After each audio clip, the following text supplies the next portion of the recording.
Sobat Maestro, sesaat lagi Anda akan bersama-sama mengikuti pengajaran firman Allah yang disampaikan oleh hambanya Pastor Dorcas Daud dari Gereja Hope ACC. Selamat mendengarkan.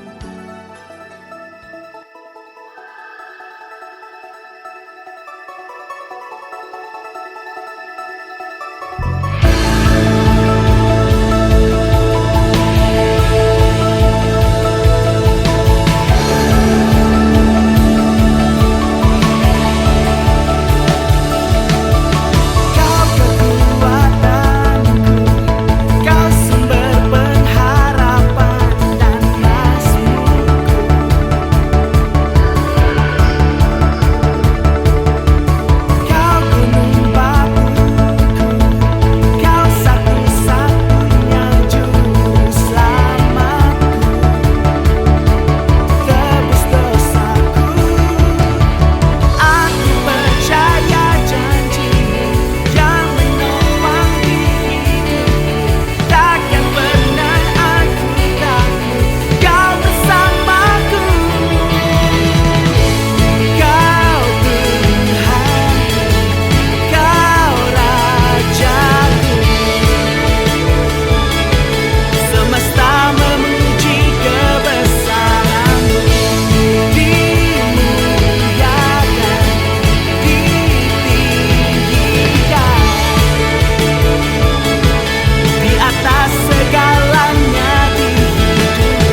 Shalom.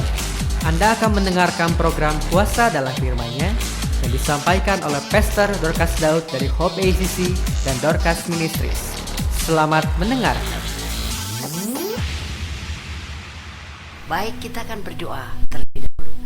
Terima kasih Bapa Surgawi, kami mengucap syukur Engkau terus membukakan, menyingkapkan siap kunci-kunci kerajaan Allah kepada kami, dan kami siap untuk menerimanya karena kami membutuhkannya.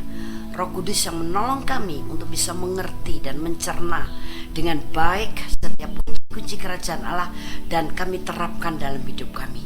Terima kasih Bapa, dalam nama Tuhan Yesus Kristus kami bersyukur dalam doa. Haleluya, amin. Ya, kita akan membaca firman Tuhannya dari Ulangan pasal yang ke-11 ayat 16 sampai dengan 17. Hati-hatilah supaya jangan hatimu terbujuk sehingga kamu menyimpang dengan beribadah kepada Allah lain dan sujud menyembah kepadanya. Jika demikian, maka akan bangkitlah murka Tuhan terhadap kamu, dan Ia akan menutup langit sehingga tidak ada hujan dan tanah tidak mengeluarkan hasil. Lalu kamu lenyap dengan cepat dari negeri yang baik yang diberikan Tuhan kepadamu. Nah, di sini jelas sekali firman Tuhan itu merupakan peringatan yang cenderung kepada larangan. Hati-hatilah supaya jangan hatimu terbujuk. Ini berbicara mengenai hati. Terbujuk apa? Terbujuk untuk menyimpang ke kanan dan ke kiri. Lebih jelas lagi, beribadah kepada Allah lain dan sujud menyembah kepadanya. Nah, beribadah kepada Allah lain itu bukan berarti kemudian kita pindah iman, pindah keyakinan. Tidak selalu demikian, walaupun itu termasuk di dalam ayat firman Tuhan ini. Tapi juga beribadah kepada ilah lain. Di dunia ini terlalu banyak ilah-ilah lain. Ilah-ilah yang bisa untuk menggerogoti imanmu, bahkan mencondongkan imanmu, perhatianmu, bisa juga sampai menarik cintamu yang tadinya kepada Tuhan, sekarang kepada ilah-ilah lain itu. Nah, ini belum tentu tentang Allah yang disembah oleh manusia, ilah itu. Ilah itu adalah sesuatu yang menarik perhatian kita, bahkan sampai mengasihi dia lebih daripada kita mencintai, mengasihi Tuhan. Bahkan lebih dari ketertarikan kita, gairah kita, semangat kita untuk hal-hal rohani. Hal rohani hanya sekedar pelengkap, walaupun Anda mungkin kalau dibilang seperti itu tidak mau menerima. Tapi hati orang siapa tahu? Tuhan tahu. Hatimu itu cenderung lebih berat kemana? Hatimu lebih bergairah kemana? Hatimu lebih berpaut kepada siapa? Semuanya diketahui oleh Tuhan. Jadi mungkin kita tidak terasa, walaupun secara fisik kita masih beribadah ke gereja. Kalau mau makan, kita masih doa secara Kristen. Mau tidur, kalau tidak lupa tetap berdoa kepada Tuhan Yesus. Tapi sebenarnya hatimu sudah tidak berada sepenuhnya di sana. Karena apa? Engkau sudah lebih tertarik kepada ilah-ilah lain. Cintamu yang pertama kepada Tuhan juga sudah mulai pudar. Nah, apa saja sekarang ilah dari dunia ini yang bisa mencondongkan hatimu, walaupun secara fisik kelihatannya kau masih orang Kristen? Roh-roh dunia, hal dari dunia. Itu bisa berupa seseorang. Mungkin kau mulai jatuh cinta kepada seseorang, dan cinta kepada orang itu lebih daripada cintamu pada Tuhan.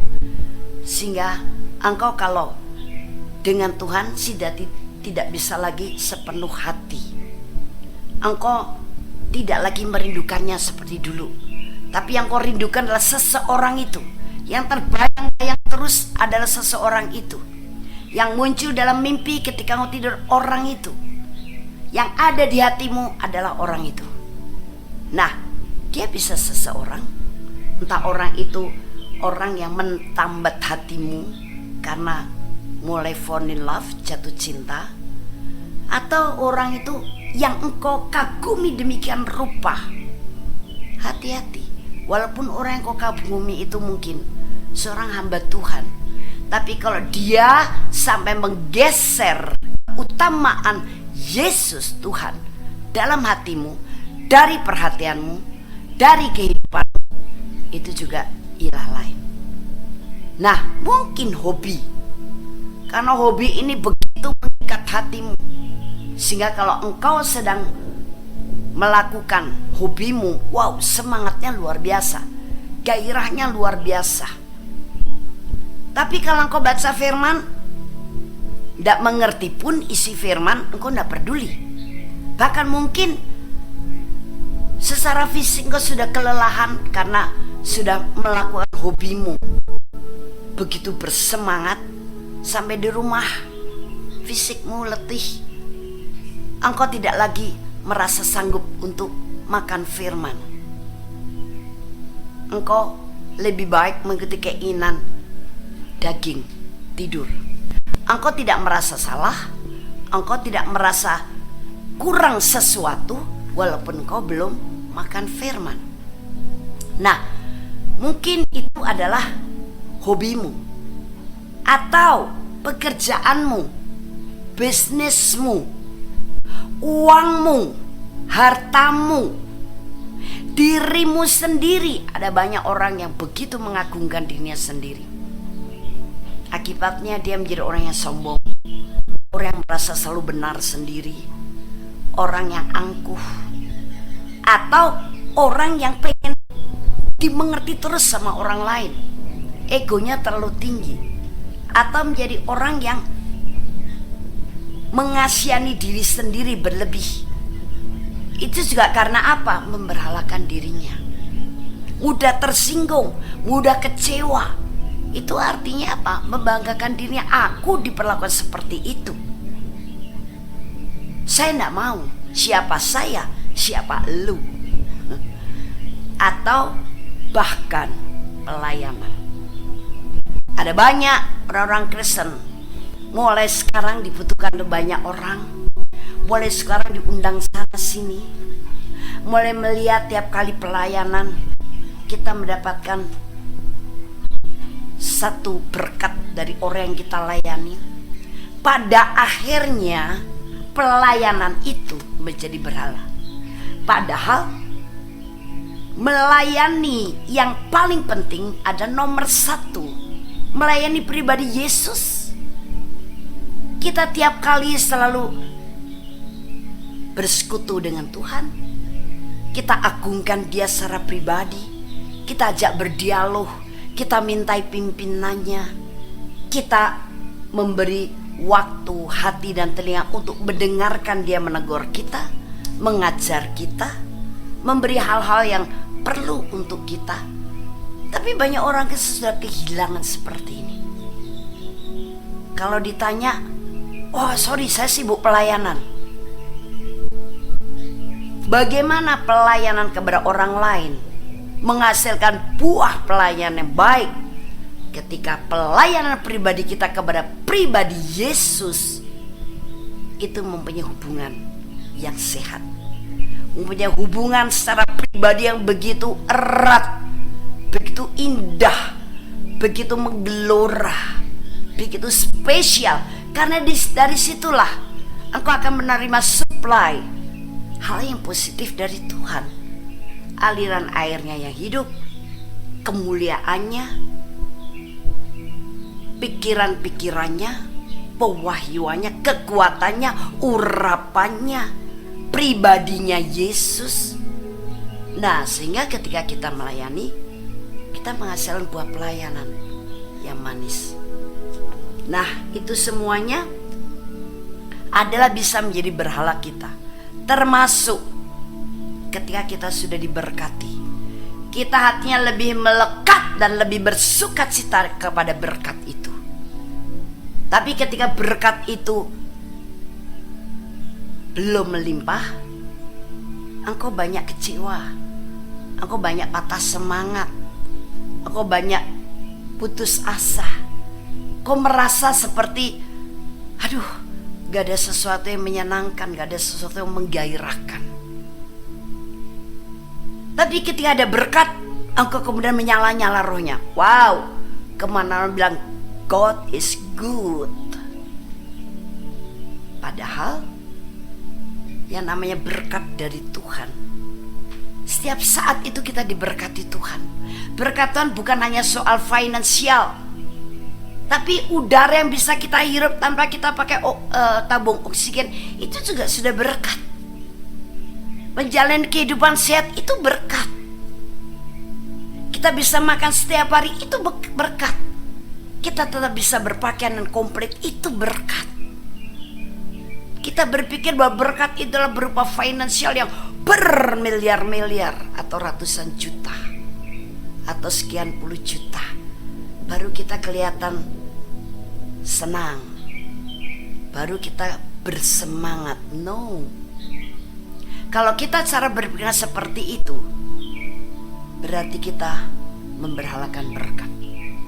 Padahal berkat itu tidak untuk kita berhalakan, kita syukuri iya kepada Tuhan karena dia sumber berkat. Tapi untuk kita pergunakan sesuai dengan pimpinan Roh Kudus. Untuk kebutuhan pribadi kita kah? Untuk pelayanan kah? Untuk kita jadikan berkat yang ditabur bagi orang lain? Dan saya percaya, kalau kita mengikuti pimpinan Roh Kudus, dia tidak pernah salah memimpin kita. Tapi yang terpenting di sini adalah jangan ada satupun menarik perhatianmu, membuat engkau bisa bersukacita, membuat engkau bisa bersemangat, bergairah, lama-lama cenderung kemudian mencintai sesuatu yang lain selain Tuhan Yesus dan firman-Nya. Jangan hati kita sampai tertipu oleh roh-roh dunia.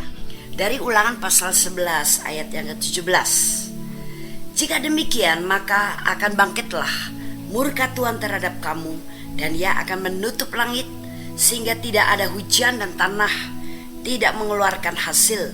Lalu kamu lenyap dengan cepat dari negeri yang baik yang diberikan Tuhan kepadamu. Nah, dari ayat yang kita baca ini, kita bisa mengerti bahwa Tuhan itu tidak memberikan hal yang baik dan tidak memberkati kita. Padahal sesungguhnya hati Tuhan itu senang memberkati. Dan Tuhan itu baik. Jadi kalau kelihatannya keadaan situasi kita tidak seperti yang diinginkan Tuhan, bukan Tuhan tidak memberkati, bukan karena Tuhan tidak mengasihi kita, tapi ada hal-hal yang membuat berkat itu terhambat. Minggu lalu saya sudah sampaikan apa hal itu. Salah satunya adalah karena kita sudah tertipu oleh roh-roh dunia, sehingga kita lebih terpikat dengan roh-roh dunianya itu daripada kepada Tuhan. Padahal dalam perjanjian baru dikatakan bahwa Yesus yang kaya rela menjadi miskin, supaya kita yang miskin menjadi kaya oleh karena kemiskinannya.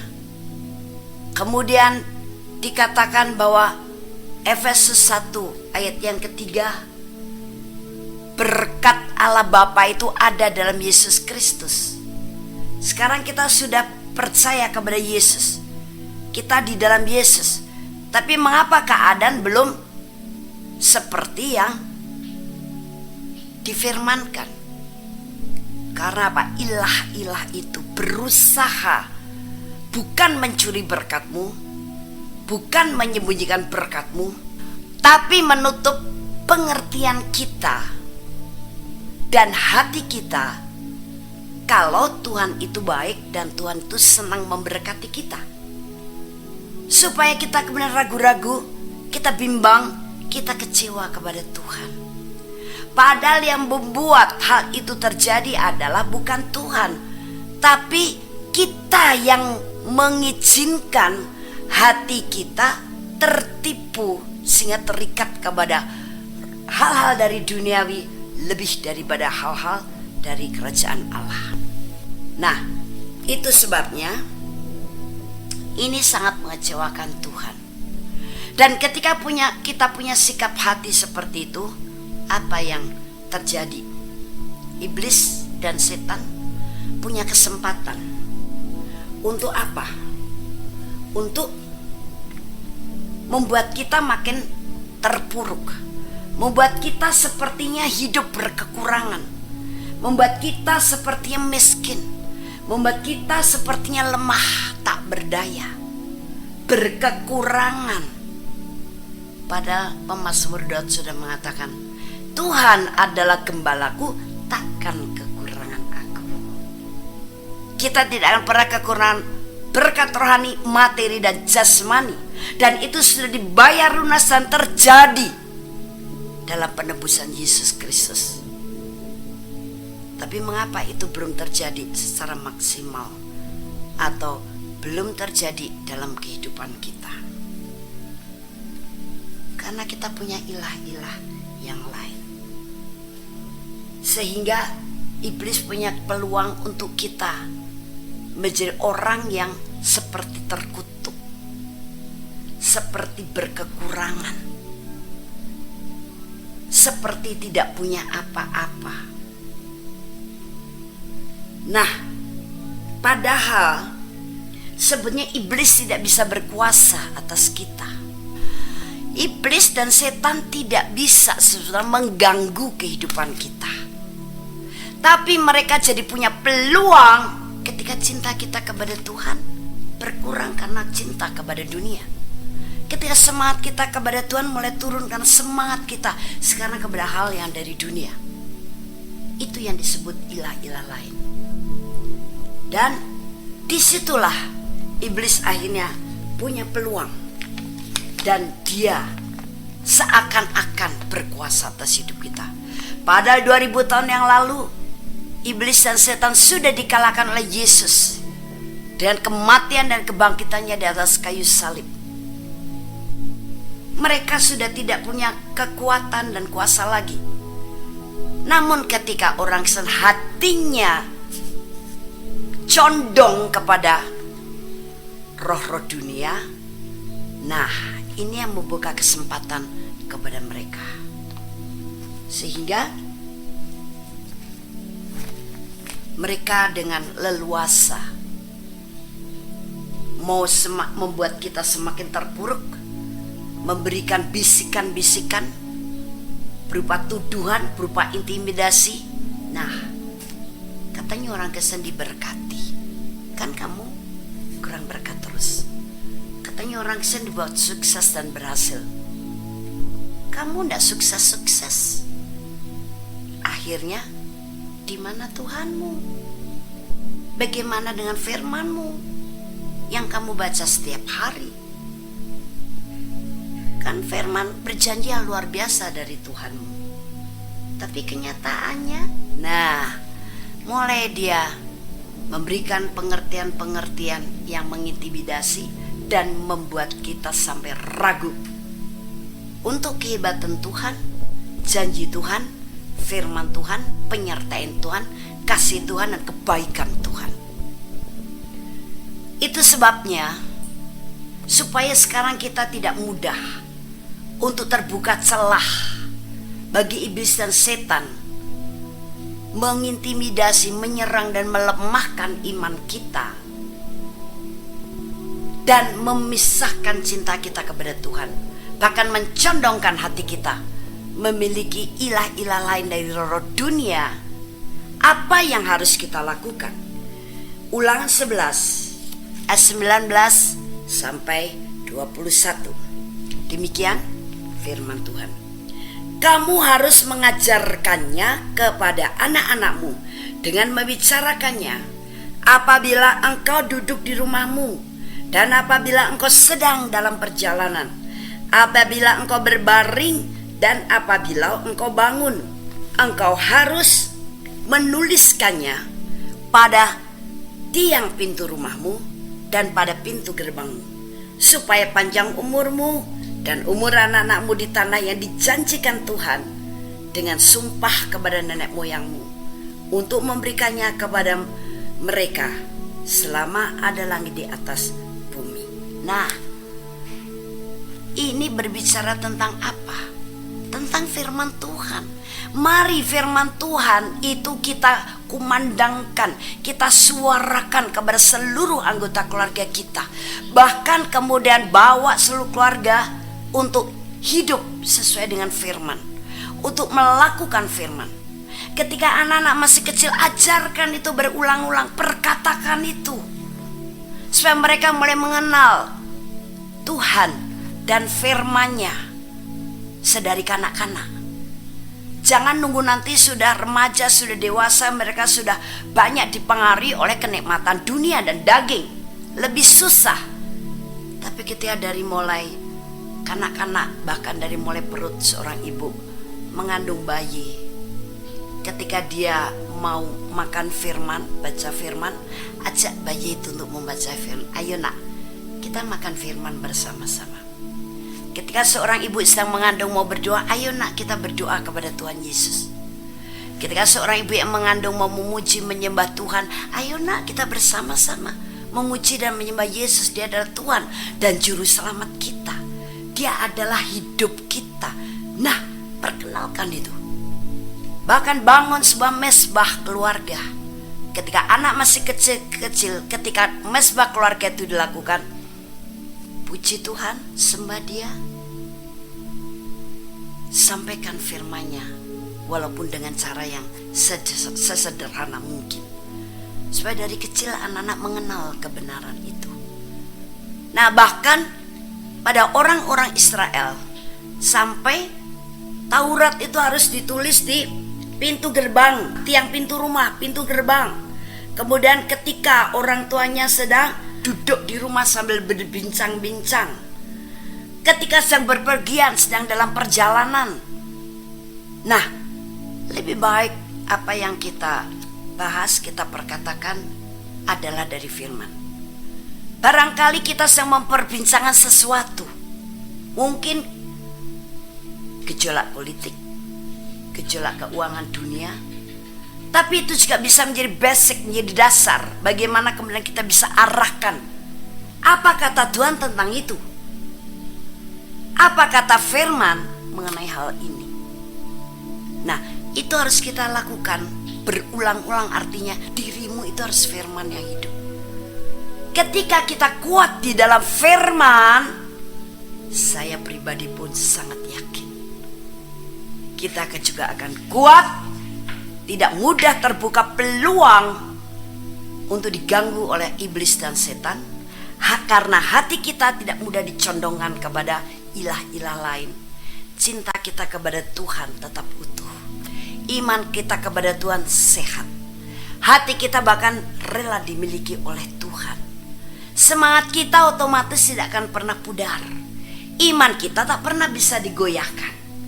Nah, itu yang akan membuat apa yang dijanjikan Allah melalui penebusan Yesus, di antaranya berkat dan berkatnya rohani, materi dan jasmani, tidak akan pernah terlambat sampai ke tangan saudara dan saya.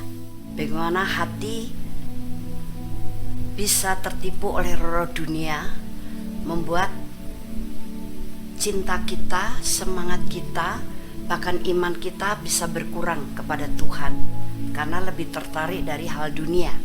Hal dunia itu bisa pekerjaan, bisa seseorang, bisa benda-benda tertentu, bisa juga pelayanan, bisa juga diri sendiri.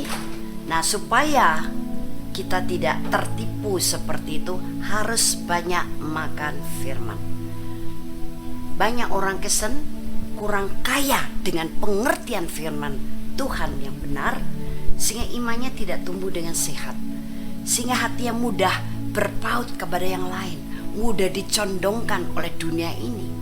Memang dunia itu adalah semua kebohongan, penipuan, sehingga kita juga bisa menjauh dari kebenaran. Kita baca adalah Ulangan 11 ayat 22 sampai dengan ayat 23. Sebab jika kamu sungguh-sungguh berpegang pada perintah yang kusampaikan kepadamu untuk dilakukan dengan mengasihi Tuhan Allahmu, dengan hidup menurut segala jalan yang ditunjukkannya, dan dengan berpaut kepadanya, maka Tuhan akan menghalau segala bangsa ini dari hadapanmu, sehingga kamu menduduki daerah bangsa-bangsa yang lebih besar dan lebih kuat daripadamu. Nah, bagaimana berkat Tuhan, janji Tuhan akan terjadi atas kita, dan kita berpijak atas berkat Tuhan itu dalam kehidupan ini. Sekali lagi, perkaya dirimu, perkuat imanmu dengan apa? Makan firman sungguh-sungguh, dengan diterangi oleh Roh Kudus, sehingga menangkap firman itu dengan pengertian yang benar, bukan berdasarkan interpretasi manusia, bukan berdasarkan teori, tapi berdasarkan pewahyuan daripada Roh Kudus. Itu akan membuat hati kita kuat untuk tetap tinggal di dalam Tuhan, melekat pada Tuhan, mengasihi Tuhan. Bahkan cinta kepada Tuhan tidak akan pernah berkurang. Karena hanya dengan mengerti firman Tuhan, kita akan terhindar dari hati yang tertipu oleh dunia. Nenek moyang kami telah makan mana di padang gurun, seperti ada tertulis, mereka diberinya makan roti dari sorga. Maka kata Yesus kepada mereka, aku berkata kepadamu, sesungguhnya bukan Musa yang memberikan kamu roti dari sorga, melainkan Bapakku yang memberikan kamu roti yang benar dari sorga. Karena roti yang dari Allah ialah roti yang turun dari sorga dan yang memberi hidup kepada dunia. Nah, bagaimana nenek moyang orang Israel dulu ketika berada di padang gurun yang tandus, mereka lapar, mereka haus, mereka kepanasan, tapi Allah menyertai mereka luar biasa. Bahkan dari kelaparan mereka bukan hanya disertai Allah kalau siang dengan tiang awan supaya tidak kepanasan, dan kalau malam mereka disertai dengan tiang api supaya tidak berjalan dalam kegelapan di padang gurun. Tapi juga mereka dihindarkan dari kelaparan. Caranya secara real, Allah menurunkan mana dari surga untuk mereka bisa makan, untuk mereka tidak kelaparan dalam perjalanan menuju tanah perjanjian. Sama pengertiannya dengan kita. Bagaimana sekarang kita tuh dalam perjalanan menuju kepada rencana Tuhan yang luar biasa. Sebagai orang Kristen, kita memang masih tinggal di dunia, tapi kita sebenarnya adalah orang kerajaan Allah yang setiap saat disertai oleh Tuhan. Bagaimana Tuhan juga menyertai kita dalam kondisi keterpurukan, kekeringan, dalam kondisi minus, dalam kondisi mungkin terombang-ambing oleh keadaan, situasi, kekurangan dan sebagainya. Dia sangat setia menyertai kita, bahkan dia akan memberikan mana dari surga. Artinya dia akan memberikan segala sesuatu yang kita butuhkan, baik itu secara rohani, materi maupun jasmani, untuk kita supaya bisa menjalani kehidupan ini bebas dari kekeringan, keterpurukan, ketakutan, kebimbangan, kekhawatiran, kegoncangan. Yaitu dengan apa? Dia memberikan mana dari surga. Kalau kita artikan sekarang adalah firman Tuhan. Karena firman itu bukan tulisan mati yang tertulis di kertas putih dan dicetak dengan tinta hitam saja. Tapi firman itu punya kuasa. Bahkan firman itu kan membuat jalan kehidupan kita setiap hari tidak berjalan dalam kegelapan, dalam persimpangan, dalam jalan yang menakutkan atau jalan yang mengerikan. No. Firman itu akan bercahaya dalam hidup kita, memberi petunjuk, menjawab, menerangi hidup kita setiap hari. Apa yang harus kita terapkan, apa yang harus kita lakukan, apa yang akan terjadi dalam hidup ini bersama dengan Tuhan. Bagaimana ketika kita punya masalah, semua sudah dijawab di dalam firman Tuhan. Nah, itulah mana surgawi yang sesungguhnya. Nah, itu akan membuat hati kita kuat di dalam Tuhan. Tidak mudah terbujuk, tidak mudah tergoncang, tidak mudah tertipu oleh hal dunia yang menawarkan kita, mungkin sepertinya menawarkan sebuah solusi dari masalahmu. Tapi ingat, kalau solusi itu tidak sesuai dengan ketentuan firman, berarti kita tidak perlu untuk menerimanya. Roh Kudus tidak akan memimpin kita melakukan sesuatu yang tidak sesuai dengan firman. Justru apa yang kadang-kadang ditawarkan oleh dunia dan yang dicondongkan oleh roh dunia dari hati kita kepada Tuhan, iman dan cinta kita kepada Tuhan, adalah membawa kita kepada kebinasaan. Kita akan dibuat semakin menjauh dari Tuhan, dan kita menikmati hal dunia dengan kedagingan kita yang pada akhirnya ujung-ujungnya akan membuat kebinasaan. Kalau kita mengikuti cara-cara Tuhan, kita menerima, mengambil dan makan mana dari surgawi itu, yaitu firman Tuhan. Izinkan Roh Kudus untuk menerangi pikiran hati kita, untuk mengerti dan melakukan firman itu dalam hidup kita. Maka apa yang terjadi? Kita punya hati yang kuat, iman yang kuat, bahkan tubuh segar, bahkan kita memiliki hidup, ada sukacita, ada damai sejahtera, ada pengharapan dalam kehidupan ini yang bisa menjamin kita, yaitu apa? Firman di dalam Yesus Kristus. Ingat, jangan sampai hati kita tertipu oleh roh-roh dunia. Mari cinta kita kepada Tuhan jangan sampai tergoda dengan ilah-ilah lain, yaitu roh-roh dunia yang berusaha memikat kita. Supaya apa? Rencana Tuhan yang indah luar biasa, termasuk memakai hidup kita, juga memberkati kita, itu tidak terhalang. Dan bagaimana supaya hati kita tetap bisa mengasihi Tuhan, beriman penuh kepada Dia, bahkan kita merelakan hati kita dimiliki oleh Dia? Kita harus makan mana surgawi. Apa itu mana surgawi? Firman Tuhan. Karena kalau kita makan firman Tuhan setiap hari dengan pengertian yang benar, catatannya, bukan makan firman tapi gak ngerti maksudnya. Banyak orang Kristen seperti itu. Dengan pengertian benar, itu sebabnya minta diberi pengertian atau pewahyuan dari Roh Kudus, supaya ketika kita baca firman, kita mengerti maksudnya atau maknanya dengan benar.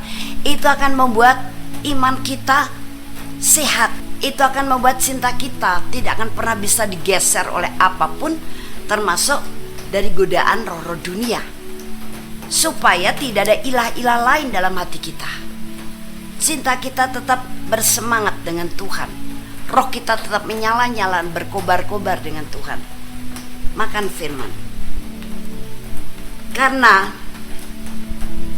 jika kita sebagai anak Allah itu tidak mengenal firman Tuhan dengan baik, maka kita keluar dari perlindungannya. Tapi kalau kita mengenal firman Tuhan dengan baik dan hidup di dalamnya, kita akan terlindungi dari tipu muslihat setan, dari kelemahan untuk mudah tergoda oleh roh-roh dunia yang akhirnya membuat ilah lain dalam hidup kita, membuat hati kita lebih tertarik kepadanya daripada kepada Tuhan. Itu juga yang membuat cinta mula-mula kepada Tuhan jadi akhirnya surut. Itu sebabnya perkaya diri kita dengan pengenalan firman Tuhan yang benar, maka kita akan terlindung olehnya. Dalam hal inilah Bapakku dipermuliakan, yaitu jika kamu berbuah banyak, dan demikian kamu adalah murid-muridku. Nah, hendaklah firman Tuhan itu tinggal di dalam kita.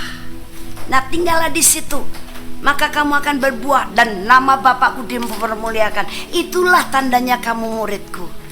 Jadi kalau kita bilang orang Kristen berarti murid Yesus, konsekuensinya makan firman dengan pengertian yang benar, minta ditolong kepada Roh Kudus untuk diberi pewahyuan, pengertian, lakukan firman itu dalam hidup Anda, maka kita akan berbuah. Dan itulah kekristenan yang artinya kitalah orang-orang diurapi sebagai murid-murid Yesus. Nah, jika kita tidak demikian, kita akan mudah terseret oleh kebohongan dunia. Kita akan mudah terseret oleh penipuan-penipuan dunia yang didalangi oleh setan dan iblis. Karena memang setan dan iblis tidak suka kita punya cinta yang terus konsisten dengan Tuhan. Kita punya iman yang terus melekat pada Tuhan. Kita bersuka cita, kita damai sejahtera, kita menikmati hidup ini dengan berkat Tuhan. Bahkan kita menjadi berkat untuk banyak orang. Setan dan iblis tidak suka. Jadi orang Kristen lemah dalam pengertian yang benar akan firman, atau lemah dalam gairah untuk makan firman, menjadi sasaran empuk bagi setan dan iblis untuk mudah dicondongkan, diseret kepada roh dunia. Akhirnya apa yang dari dunia itu menjadi ilah asing bagi kita. Kita tidak sadar. Hari Minggu masih beribadah, kita bilang Yesus Tuhan, tapi kehidupanmu apakah seindah itu? Tidak semuanya demikian. Karena apa? Punya kekasih-kekasih lain. Imannya sudah mulai condong, lebih tertarik, lebih berat kepada hal-hal duniawi. Iblis tidak akan pernah bisa menipu kita. Iblis tidak akan pernah bisa membohongi kita ketika kita teguh, kaya, dan kita hidup dalam firman-Nya. Kalau tidak demikian, kita bisa menjadi orang Kristen yang korban dusta atau kebohongan dari setan dan iblis. Karena setan iblis itu pada dasarnya iblisnya adalah bapak pendusta. Dan itu sebabnya kita harus berjalan dalam terang kebenarannya setiap hari. Sebagai kata-kata penutup adalah sebuah pertanyaan. Siapakah yang memiliki hatimu? Dan kepada siapakah cinta dan ketertarikanmu selama ini? Silakan Anda menjawabnya jujur, dan ketika engkau temukan bahwa ternyata engkau sudah tertipu oleh roh dunia, silakan bertobat, minta ampun kepada Tuhan. Dia Maha Pengampun. Dan sekarang izinkan Roh Kudus memimpinmu lagi, mengatur cara berpikirmu, dan firman Tuhan jadikan kesukaanmu. Saya percaya janji Tuhan bahwa kita akan diberkati, kita akan dipakai oleh Tuhan untuk memuliakan namanya, melakukan hal yang luar biasa, menjadi berkat untuk orang lain. Itu akan terjadi. Puji Tuhan, haleluya, amin. Haleluya. Kami percaya Anda pasti diberkati oleh firman Tuhan yang disampaikan oleh Pastor Dorcas Daud STH dari Hope ACC dan Dorcas Ministries. Dan bila Anda memiliki pertanyaan seputar kegiatan pelayanan kami, Anda dapat menghubungi kami di 08 222 703 0006. Sekali lagi di 08 222 703 0006. Sampai jumpa kembali. Tuhan Yesus memberkati.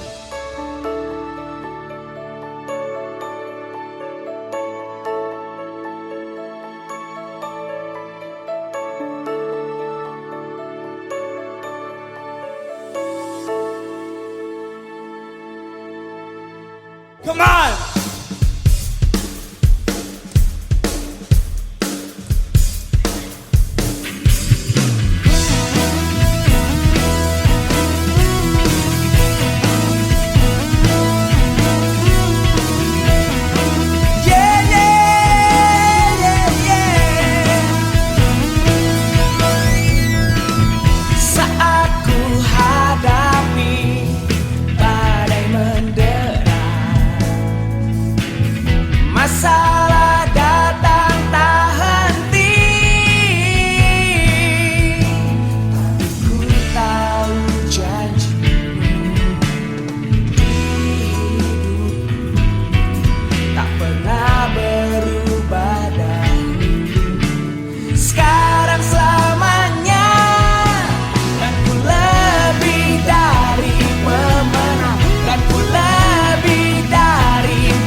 Demikianlah firman Tuhan yang berkuasa telah kita dengar bersama-sama.